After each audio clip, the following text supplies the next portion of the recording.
Sa swimming, isa ang National Academy of Sports tanker na si Rihanna Coleman sa mga pinakamahusay na junior swimmer sa bansa at inaasahan na mapabilang sa ating national team sa hinaharap. Pero ngayong taon, saan nga ba lalangoy ang 15-year-old tanker para muling makasungkit ng medalya at dagdagan ng kanyang decorated junior swimming career? Yan ang ating alamin sa ulat ni teammate Daryl Oclares.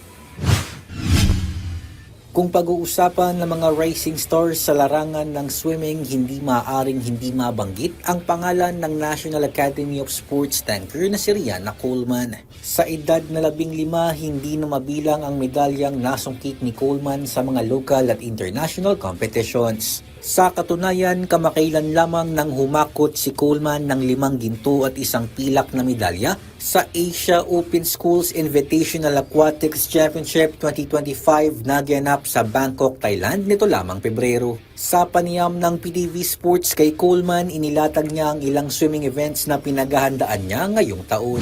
My upcoming competition is the qualifying for Palarong Pambansa and the national tryouts held on April. I'm training as much as I possibly can in a day, 2 to 3 times a day if I can, and I'm doing my best to also manage school and to have as much rest as needed. Ngayong nalalapit na rin siyang magtapos sa junior high school, ibinahagi rin ni Coleman ang kanyang plano para ipagpatuloy ang kanyang pag-aaral at mas pag-usayin pa ang kanyang swimming skills. Actually, I'm planning, I think grade 11, to move to the States and go to Texas, where Michael Phelps coaches.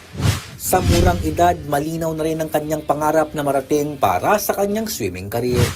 My ultimate goal is to become a gold medalist in the Olympics and to even qualify if possible if I can't make the medal.